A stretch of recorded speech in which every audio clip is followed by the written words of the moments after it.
नमस्कार, आप सभी का स्वागत आपके अपने YouTube channel RNS education news में। इस वक्त की सबसे बड़ी अपडेट सबसे पहले YouTube की दुनिया में। तो दोस्तों, राजस्थान कैबिनेट यानी कि राजस्थान सरकार की कैबिनेट बैठक में बहुत बड़ा फैसला ओबीसी रिजर्वेशन को लेकर के किया गया है। भूतपूर्व सैनिकों से जुड़ा हुआ ये मामला था और इसमें ओबीसी वर्ग के जो सामान्य अभ्यर्थी हैं उनको बहुत बड़ा जो नुकसान है अप्रैल 2018 से भुगतना पड़ रहा था। उनकी नौकरियां नहीं लग पा रही थी। सारे पदों पर जो एक्समैन हैं वो काबिज हो रहे थे।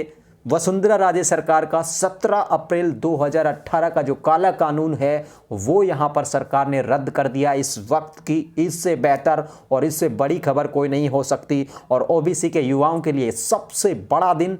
पिछले 4-5 सालों से जो नौकरियां नहीं मिल पा रही थी ओबीसी के सामान्य युवाओं को, उन पर एक बड़ा फैसला गहलोत कैबिनेट का। और ये कैबिनेट की बैठक खत्म हो चुकी है और इस बैठक में बहुत बड़े निर्णय किए गए हैं।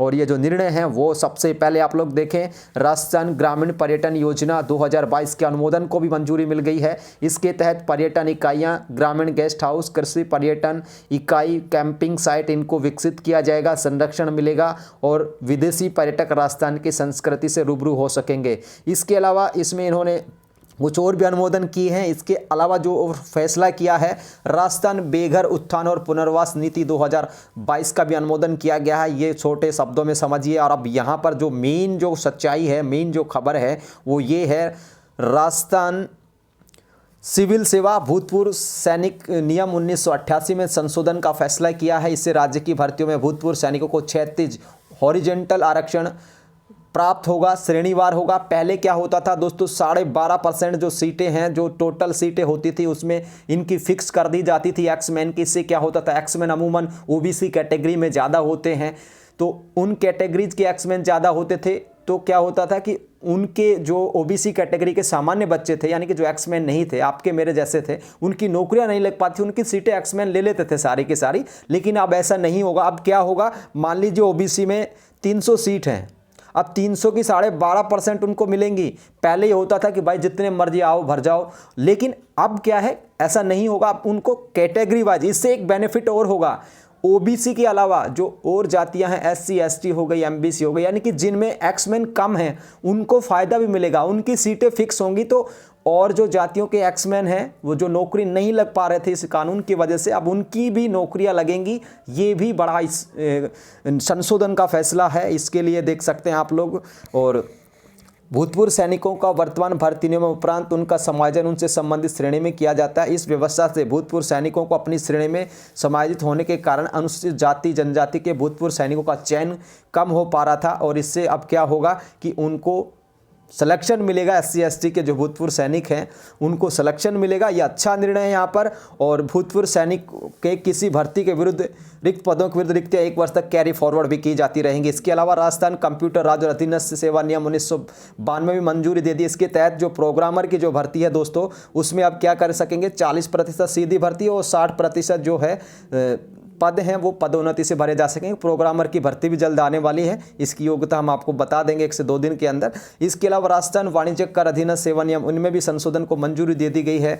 जो पदोन्नति का कोटा है 37.5 से बढ़ा करके 87.5 कर दिया गया। इससे जो टैक्स असिस्टेंट के जो पद पर काम कर रहे हैं उनको पदोन्नति का, प्रमोशंस का मौका मिलेगा। इसके अलावा राजस्थान सिविल सेवा पुनरीक्षित नियम 2017 में भी संशोधन को मंजूरी दे दी है। इसके तहत दोस्तों क्या किया गया है कि राजस्थान अभियोजन सेवा में संयुक्त निदेशक का नवीन पद सृजित किया गया है और उसका पे लेवल जो है 17 यहाँ पर इन्होंने बताया है। ठीक है, पे लेवल 20 से 21 और मोटर गैराज में मुख्य अधीक्षक का पे लेवल 17 किया जाएगा।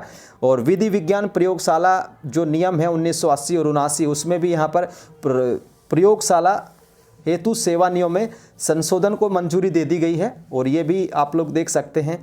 अंग्रेजी माध्यम के शिक्षकों का गठन का मार्ग प्रशस्त होगा। इसके साथ इन्होंने बताया है अंग्रेजी माध्यम विशेष चयन और सेवा की विशेष शर्तें नियम 2022 को भी स्वीकृति दे दी है।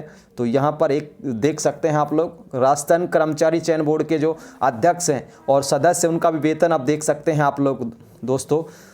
कर्मचारी चयन बोर्ड यानी कि जो कर्मचारी चयन बोर्ड भर्तियाँ कराता है उसके अध्यक्ष को अब मिलेंगे, देख सकते हैं आप लोगों के पास 2,04,000 रुपये सदस्यों को 1,90,400 रुपये मिलेंगे। इससे पहले उनको जो मिल रहे थे वो आप लोग देख सकते हैं। ठीक है दोस्तों, 2014 में कितने किए गए थे? 1,92,750 और 1,79,900 रुपये निर्धारित किया का प्रावधान है, और अब इनको बढ़ा दिया है। ठीक है दोस्तों, तो ये यहाँ पर देख सकते हैं कर्मचारी चयन बोर्ड के और भी निर्णय किए गए आप लोग देख सकते हैं, लेकिन जो बेसिकली निर्णय किया गया है वो सबसे बड़ा निर्णय है ओबीसी हॉरिजॉन्टल रिजर्वेशन को लेकर के। ये सबसे बड़ी अपडेट है अपने आप में। और धन्यवाद आप सभी का इस वीडियो को देखने के लिए। जय हिंद दोस्तों, जय भारत।